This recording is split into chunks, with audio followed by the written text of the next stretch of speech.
Hello student, बहुत दिनों के बाद हमारा लेक्चर हो रहा है। ठीक है, अब तक हमने इलास्टिसिटी या प्रॉपर्टीज ऑफ मैटर जिसे बोलते हैं, properties of matter, fluid mechanics, surface tension या फ्लूइड मैकेनिक्स, वो टोटल लेक्चर हमने डिस्कस किए। और जो उसके न्यूमेरिकल है, एक्सरसाइज लेवल भी हम स्टडी कर रहे हैं। तो आज के लेक्चर में हम जो 12th का आपका model number 6 as per सिंगेस model number 6 उसके जो टॉपिक है, जैसे फिजिक्स के अलग अलग पार्ट्स हम करते हैं, classical physics, electricity and magnetism, उसके अलग पार्ट्स, लाइट सेक्शन, या उसमें ही जो मॉडर्न फिजिक्स भी जिसे कहा जाता है, मॉडर्न फिजिक्स के बारे में हम डिस्कस करेंगे। और मॉडर्न फिजिक्स के ये पूरा पार्ट होने के बाद जो लाइट सेक्शन है उसके बारे में हम स्टडी करेंगे। तो आज के लेक्चर में हम एज पर नेट जो आपका मॉडल नंबर 6 होगा, मॉडल नंबर 6 में जो फर्स्ट आपका टॉपिक है, एक छोटा सा टॉपिक है, इसे फोटो इलेक्ट्रिक इफेक्ट कहते हैं हम, या जो हम स्टेट बोर्ड में, हमारे महाराष्ट्र स्टेट बोर्ड जो बुक्स है, महाराष्ट्र स्टेट बोर्ड में हम उसे dual nature of radiation and matter भी कहते हैं।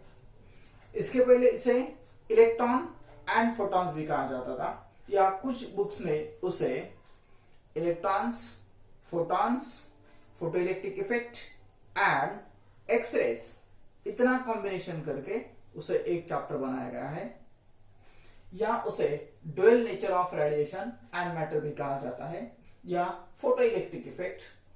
तो जब हम ये टॉपिक डिस्कस कर रहे हैं तो इसमें मॉडर्न फिजिक्स में हम photo electric effect, bourse theory, और उसके बाद न्यूक्लियर के बारे में जो भी कंडीशन, जैसे एटम्स और न्यूक्लियाई भी कहा जाता है, ये जो अलग अलग टॉपिक्स हैं ये हम स्टडी करेंगे। तो आज के लेक्चर में हमें क्या करना है कि फोटो इलेक्ट्रिक इफेक्ट क्या है, या इसे dual nature of radiation and matter क्यों कहा जाता है। तो ये समझने के लिए आपको पहले पता होना चाहिए कि इलेक्ट्रॉन, और जैसे हमारी हिस्ट्री है ना, जैसे हिस्ट्री कहते हैं हम, जैसे क्लासिकल फिजिक्स होता है, उसके बाद जैसे क्वांटम फिजिक्स आया, तो क्वांटम फिजिक्स में उसकी जब हम स्टडी कर रहे हैं, तो उसकी स्टडी जब हम करते हैं तो उसकी स्टडी में क्या क्या है, और एक्चुअली मॉडर्न फिजिक्स क्या क्या बताता है, तो इसके बारे में हम स्टडी करेंगे। तो ये जो लेक्चर है, तो इस लेक्चर में आज हम फोटो इलेक्ट्रिक इफेक्ट के बारे में पढ़ेंगे। लेकिन फोटो इलेक्ट्रिक इफेक्ट के बारे में जब हम स्टडी कर रहे हैं, तो जो हिस्ट्री है, थोड़ी सी मॉडर्न फिजिक्स की जो हिस्ट्री है, मॉडर्न फिजिक्स के हिस्ट्री के बारे में भी हम स्टडी करेंगे। जैसे कि फर्स्ट इलेक्ट्रॉन कैसे आया, इलेक्ट्रॉन की कैसे स्टडी है, या हम उसे बोल सकते हैं कि जैसे अलग अलग लाइट का सेक्शन हो, ये हो वेव्स थ्योरी ऑफ लाइट हो, रेज हो, ऑप्टिक्स हो, अलग अलग सेक्शन। लेकिन आज हम इस लेक्चर में फोटो इलेक्ट्रिक इफेक्ट के बारे में जो स्टडी है वो हम स्टडी करेंगे। तो फर्स्ट कैथोड रेज के बारे में आज के टॉपिक में हम स्टडी करेंगे। तो फोटो इलेक्ट्रिक इफेक्ट में, इफेक्ट के बारे में स्टडी करते समय जो मेरा चैनल है, आपने चैनल सब्सक्राइब किया है, लेकिन और एक मैं यहाँ पर आज अनाउंस करने जा रहा हूँ कि जो हमारा 11 के जो स्टूडेंट, अभी 11 के स्टूडेंट आएंगे, आपके तो 11 पूरा हो गया है, तो जो नए बच्चे आएंगे, तो जो आपके फ्रेंड्स होंगे, आपके भाई बहन होंगे, तो उनके लिए उनको भी बताओ कि हमारे ऑनलाइन लेक्चर होंगे। और आपको शायद बोल रहा हूं मैं, शायद 21 सितंबर से आप, अगर आपके कुछ डाउट्स वगैरह हो, तो आपके पेरेंट के परमिशन से, आप पेरेंट की परमिशन लेके, जो उनका परमिशन है, लेखी परमिशन आप लेके, कुछ डाउट्स वगैरह हो तो कॉलेज में लेके आ सकते हैं, हमें पूछ सकते हैं डाउट्स वगैरह, सब प्रिकॉशंस वगैरह लेके आप पूछ सकते हैं।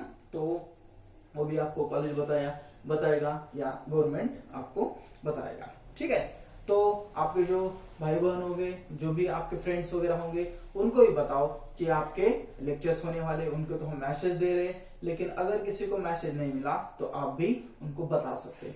तो मेरे अलग अलग वीडियो देखने के लिए, आपके तो 12th के देख रहे हैं, लेकिन 11 के बच्चों को भी बताइए आप, अलग अलग वीडियो देखने के लिए मेरा जो चैनल है श्री सूर्यवंशी नाम का चैनल, आपको क्या करना है, सब्सक्राइब करना है। पहले सब्सक्राइब करने के बाद लाइक करना है और शेयर भी करना है, ठीक है।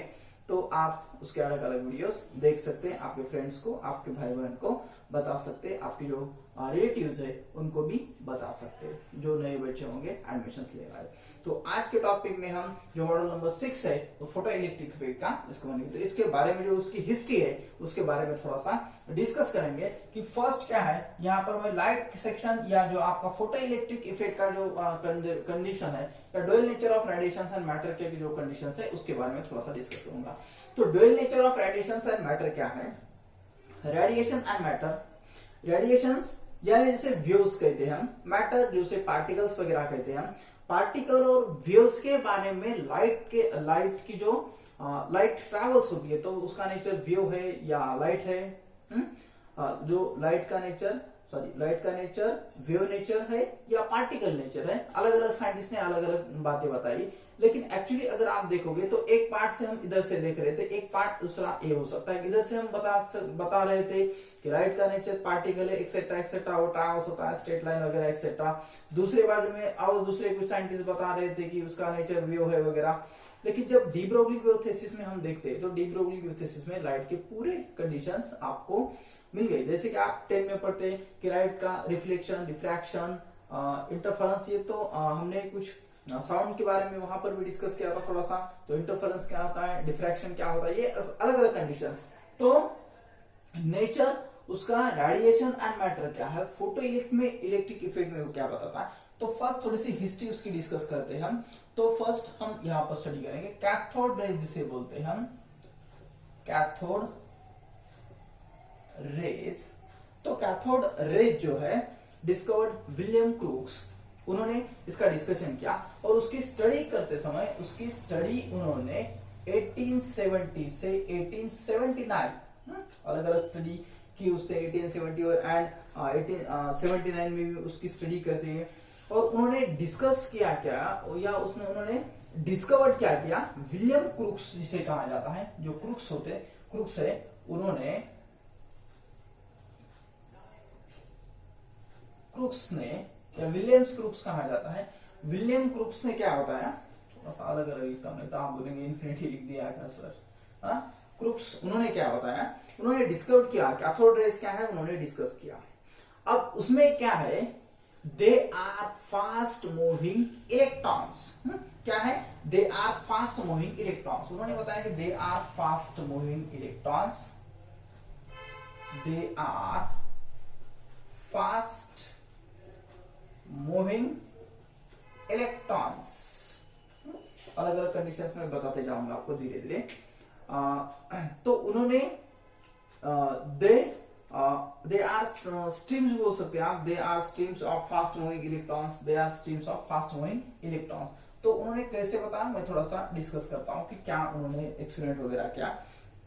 दे can produce by using gas discharge tube या डिस्चार्ज ट्यूब उन्होंने ली, discharge tube containing a gas. उसमें क्या था, टोटल गैस था, ऐसे चैम्बर वगैरह गैस का डिस्चार्ज ट्यूब है, उसमें नियॉन वगैरह गैस ले सकते हैं, अलग अलग गैस ले सकते हैं उसमें। ये गैस डिस्चार्ज ट्यूब ली और उसमें low pressure of the order of, low pressure gas था, कितना था तो 10⁻² mm ऑफ Hg, इतना लो प्रेशर उसमें था। और उसमें क्या किया उन्होंने, तो जो गैसेस है ionise gas and are emitted cathode and due to ionisation of gas and cathode collision of positive ions, वहां से प्रोड्यूस हो रहे इलेक्ट्रॉन, प्रोड्यूस हो रहे ट्रैवल्स हो रहे और ट्रैवल्स होके cathode rays travel in straight line. Cathode rays क्या हो रही है, ट्रैवल्स होते समय स्ट्रेट लाइन ट्रैवल्स हो रही है, स्ट्रेट लाइन वो ट्रैवल्स होती रहेंगी। And cathode rays are emitted, cathode rays क्या इमिटेट करती है, तो उन्होंने डिस्कस किया कि cathode rays emitted normally from the surface their direction and independent of the position of the ion. ये अलग अलग कंडीशंस उन्होंने बताए कि वो स्ट्राइक कैसे करता है, स्प्रेड कैसे होता है कैथोड रेज, और उसके बाद हाई पे उसकी जो मेल्टिंग जो एटॉमिक वेट हम कहते हैं या मेल्टिंग पॉइंट होता है, या X rays are emitted from the objects, cathode rays are deflected, electric field जिसे बोलते हैं हम, मैग्नेटिक फील्ड जिसे बोलते हैं, ये जो है उसमें इलेक्ट्रिक फील्ड और मैग्नेटिक फील्ड में डिफ्लेक्ट होता है, क्योंकि उसका जो चार्ज होता है, चार्ज है, cathode rays are penetrate through a thin foils of metal. ये हम अलग अलग कंडीशंस उसके बता सकते हैं। और क्या बता सकते हैं कि कैथोड रेज, ये जो कंडीशंस है कैथोड रेज के बारे में, जो विलियम्स ग्रुप्स थे उन्होंने अलग अलग कंडीशंस हमें बताया। उसके बाद कौन से हैं, तो इस सेक्शन पे यानी साइमल्टेनियसली अलग अलग साइंटिस्ट डिस्कस कर रहे हैं। तो उसके बाद जैसे वेव थ्योरी में तो हम बाद में पढ़ने वाले, लेकिन उसके बाद लाइट सेक्शन या मॉडर्न फिजिक्स में और एक साइंटिस्ट थे जिन्होंने उसके बाद की जो स्टडी की, जिसे हम कहते हैं Maxwell's equations.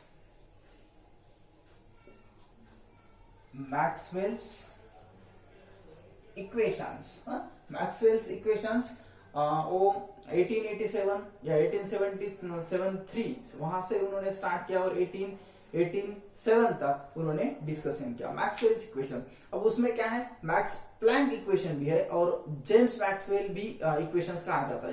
Maxwell equation, James Maxwell, दो साइंटिस्ट है, दो साइंटिस्ट की दो डिफरेंट कंडीशंस है। लेकिन यहाँ पर मैक्सवेल्स इक्वेशन जब हम स्टडी करते हैं तो मैक्सवेल इक्वेशन में उन्होंने क्या बताया कि transverse electromagnetic waves, electromagnetic waves है, लेकिन उनका नेचर कैसा है, ट्रांसवर्स इलेक्ट्रोमैग्नेटिक वेव जिसे बोलते हैं, उन्होंने इसके बारे में स्टडी की। इलेक्ट्रोमैग्नेटिक वेव्स, इलेक्ट्रोमैग्नेटिक वेव्स, इसका नेचर उन्होंने बताया कि लाइट का नेचर या रेडिएशन और मैटर हम डिस्कस कर रहे हैं। तो इलेक्ट्रोमैग्नेटिक वेव्स यानी ये जब लाइट ट्रैवल्स होगी तो लाइट वेव्स इस फॉर्म में ट्रैवल्स होगी। यहाँ पर इसका नेचर ई वेक्टर हम डिनोट कर सकते हैं। यहाँ पर अगर आपकी लाइट ट्रैवल्स हो रही तो इसे बी वेक्टर कह सकते हैं हम, परपेंडिकुलर टू ईच अदर। अगर परपेंडिकुलर टू ईच अदर होगी तो इसका नेचर हम क्या बता सकते हैं, transverse nature of light, transverse, transverse electromagnetic waves भी हम कहते हैं। तो transverse electromagnetic waves Maxwell's equations उन्होंने बताया, और light propagated in the form of transverse electromagnetic waves of short wavelength जिसे कहते हैं, इसके बारे में उन्होंने बताया। ई और बी वेक्टर जिसे हम कहते हैं, ई और बी वेक्टर के बारे में उन्होंने बताया। लाइट की जो ये कंडीशंस है, ई वेक्टर और B vector alternately simultaneously travels होती है लाइट, ये उन्होंने मैक्सवेल्स इक्वेशन में उन्होंने बताया। उसके बाद के जो साइंटिस्ट है 1895, उसके बाद 1895 में साइंटिस्ट ने स्टडी की। 1895 में कौन से थे नेक्स्ट साइंटिस्ट, जो साइंटिस्ट रंजन साइंटिस्ट जिसे बोलते हैं हम, रंजन ने क्या बताया, तो उन्होंने एक्सरेज के बारे में बताया। यहाँ पर भी लाइट की स्टडी आगे आगे गई और अलग अलग कंडीशंस इलेक्ट्रोमैग्नेटिक मैक्सवेल्स में हम बता सकते हैं लाइट के सेक्शंस, यहाँ से यहाँ तक उसकी फ्रीक्वेंसी वगैरह एक्सेट्रा यहाँ से बता सकते हैं। इलेक्ट्रोमैग्नेटिक वेव्स में यानी जो रेडियो वेव्स होते हैं लो लेवल से हाई तक, जो अलग अलग कंडीशंस है मैक्सवेल्स ने उन्होंने डिस्कस की। उसके बाद जो है जैसे एक्सरेज कहते हैं हम, एक्सरेज, तो एक्सरेज के बारे में किसने डिस्कस किया, तो इसे रंजन वगैरह कहते हैं हम, रंजन रेज भी कहा जाता है। X rays discovered by scientist Roentgen. जो रंजन साइंटिस्ट थे आपके, उन्होंने इसके बारे में डिस्कस किया। तो इसके बारे में इन्होंने डिस्कस किया है कि अलग अलग, सॉरी थोड़ा सा TNTGN, इसे रंजन रेज भी कहा जाता है, रंजन रेज भी कहा जाता है। एक्सरेज के बारे में बताया। तो these are 3 essential requirements for the production of X-rays। उसके essential conditions क्या थे, तो a source of electrons, 3 essential requirements, ये जो X-ray थे 3 essential requirements, 3 essentials requirements। तो कौन कौन सी थी रिक्वायरमेंट्स इसकी, इनकी, तो फर्स्ट यहां पर हम बता सकते अ सोर्स ऑफ इलेक्ट्रॉन्स, क्या थी? A source of electrons, a source of electrons. दूसरी उन्होंने क्या डिस्कस किया या क्या बताया? an arrangement of accelerate the electron, an arrangement of the accelerate electron, accelerate electron, जैसे कि आप डेविसन जर्मल एक्सपेरिमेंट हम देखेंगे या स्ट्राइक वगैरह, ट्रैवल्स कैसे होता है एक्सेट्रा, जो कंडीशंस है उसमें अलग अलग हम आगे देखेंगे। लेकिन यहाँ पर जो उसकी नेसेसरी एसेंशियल्स कंडीशंस थी, रिक्वायरमेंट थी, इलेक्ट्रॉन एक्सेलरेट इलेक्ट्रॉन या target suitable material, high atomic weight and high melting point on which these high speed electrons strike. High speed electron जब ट्रैवल्स होता है तो सुटेबल मटेरियल का high atomic weight and high melting point on which this high speed electron strikes. ये जो अलग अलग है, हाई स्पीड इलेक्ट्रॉन भी बोल सकते हैं हम, हाई स्पीड इलेक्ट्रॉन्स ट्रैवल होके एक कंडीशंस पे क्या होगा? स्ट्राइक होगा। कोई फाइल्स वगैरह, फाइल वगैरह होगी या फाइल भी बोल सकते हैं हम, तो उस पे स्ट्राइक हो रहा है। तो ये जो एक्सरेज है उन्होंने उसके बारे में डिस्कस किया। तो ये डिस्कशन का कब किया उन्होंने? तो 1895 तक। ये आगे आगे स्टडी जा रही हिस्ट्री है, ये आगे आगे ट्रैवल्स होती जा रही है। हम जैसे क्वांटम फिजिक्स कहते हैं, जैसे क्लासिकल फिजिक्स बताता है कि ये ऐसे हो सकता है, लेकिन सपोज कोई मॉलिक्यूल ट्रैवल्स हो रहा है, हा? कोई मॉलिक्यूल्स है, इलेक्ट्रॉन रिवॉल्व वगैरह हो रहा है, तो वो बता सकता है कि ये ट्रैवल्स हो रहा है। लेकिन क्वांटम फिजिक्स बता सकता है कि एग्जैक्टली ये क्या कहां पर है।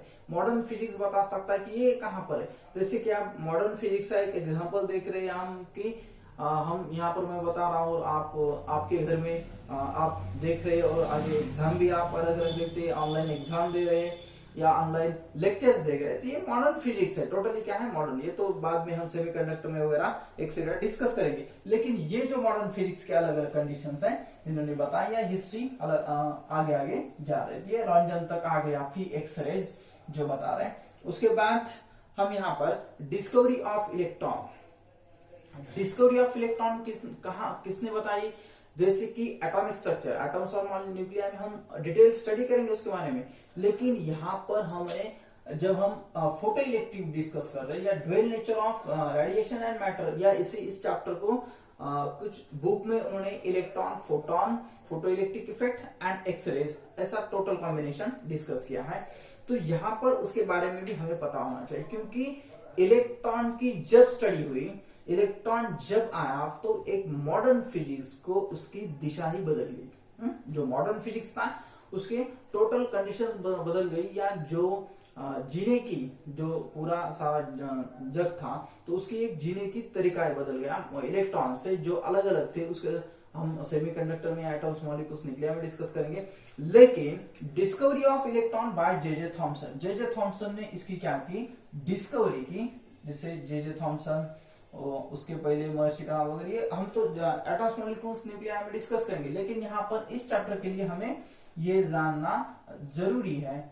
थॉमसन, जे थॉमसन, उन्होंने क्या किया? Discovery of electron. उन्होंने क्या की? इलेक्ट्रॉन की डिस्कवरी की, डिस्कवरी ऑफ इलेक्ट्रॉन। और इस डिस्कवरी के लिए उनको, अब ये डिस्कवरी उन्होंने कब की? तो ये डिस्कवरी 1897 में उन्होंने डिस्कवरी की, और he was awarded Nobel prize in 1906। तो उसके लिए उनको 1906 में नोबेल प्राइज भी दिया गया। नोबेल प्राइज भी उनको मिला इस स्टडी के बारे में, जे थॉमसन के। लेकिन तो यहाँ पर उन्होंने क्या फाउंड किया? Thomas found that. अब उन्होंने फाउंड क्या किया? तो जैसे हम देखते हैं, यहाँ पर मैं बताता हूं, दैट इज डायरेक्टली थोड़ा सा इक्वेशंस लिखता हूं मैं। Electron volt equals to 1/2 mv²। जो आगे की कंडीशन है मैं आपको बताऊंगा। तो एक्चुअली क्या है, उन्होंने उनकी जो एक्सपेरिमेंट किया, और उस एक्सपेरिमेंट से electron volt equals to 1/2 mv², kinetic energy वगैरह हम जिसे कहते हैं, या इसे हम ऐसा भी लिख सकते हैं E डिवाइडेड बाय m। यहाँ पर ये यहाँ पर जाएगा E/m v²/2v, v²/2v। ध्यान में यहाँ पर v²/2v। 2v, या इसको लिख सकते हैं हम, या इसे हम लिख सकते हैं E divided by m, E divided by m E square divided by, अब ये जो कंडीशंस हो गया आपकी v स्क्वेयर बाय 2v को मैंने क्या लिखा है यहाँ पर, तो 2v b स्क्वेयर, ऐसे मैं इसको लिख रहा हूं। ये ऐसे क्यों लिखेंगे हम, तो as v इक्वल्स टू या c इक्वल्स टू भी कहा जाता है यहाँ पर, v या c दोनों भी लिख सकते हैं हम। तो v equals to e divided by b, v equals to e divided by b, ये जो रिलेशन है। अब v क्या है, velocity of electron, velocity of electron. जैसे मैंने आपको बताया था कि यहाँ पर मैक्सवेल ने इक्वेशन दिया, इलेक्ट्रिक फील्ड मैग्नेटिक फील्ड, इन दोनों का जो रेशियो होगा वेलोसिटी ऑफ लाइट होगा। वेलोसिटी ऑफ लाइट तो आपको पता है 3 × 10⁸ मीटर पर सेकंड, जैसे हम कहते हैं यहाँ पर। तो यहाँ पर इन्होंने क्या बताया कि ये जो है, जैसे इलेक्ट्रॉन वोल्ट कहते हैं, इलेक्ट्रॉन और उसका जो मास होगा वो इंडिविजुअली बता नहीं सके, लेकिन उन्होंने एक रेशियो डिस्कस किया, ई स्क्वेयर और बी स्क्वेयर, या इससे इसके काइनेटिक एनर्जी से ई स्क्वेयर और 2vb स्क्वेयर, इससे इन्होंने एक रेशियो फाइंड आउट किया या डिस्कस किया, और ही वाज फाउंड दैट, उन्होंने इस रेशियो को E divided by m equals to 1.77 into 10⁻11 coulomb per KG, coulomb per KG. अब कुछ बुक्स में उसे 1.76 भी दिया होगा। तो ये है, ये कंडीशंस उन्होंने फाइंड आउट की, इंडिविजुअली उन्हें बता नहीं सके, लेकिन ये जो है ये दोनों का रेशियो उन्होंने बताया, डिस्कस किया। तो ये जे थॉमसन ने ये आपको पूरा डिस्कस किया। उसके बाद एक्चुअली इलेक्ट्रॉन की वैल्यू कितनी हुई, उसका चार्ज कितना है, इलेक्ट्रॉन का चार्ज कितना है, और नेक्स्ट एक साइंटिस्ट ने बताया। अब क्या हो रहा है कि ये जो कंडीशन है कुछ कुछ आपके बुक से कम किए जा रहे हैं, लेकिन वो भी एक अहम इस टॉपिक का है और इस हिस्ट्री का एक अहम हिस्सा है, जिसे हम कहेंगे मिल्किंसंस ऑयल ड्रॉप। इस साइंटिस्ट का जो है, उन्होंने जो चार्ज है इलेक्ट्रॉन का उसके बारे में डिस्कस किया। तो मिल्किंसंस oil drop,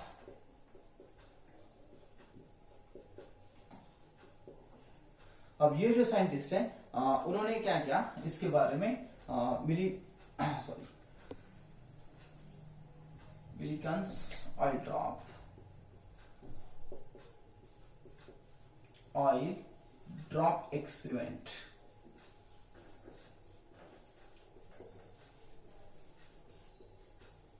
मिल्किंसंस oil drop experiment.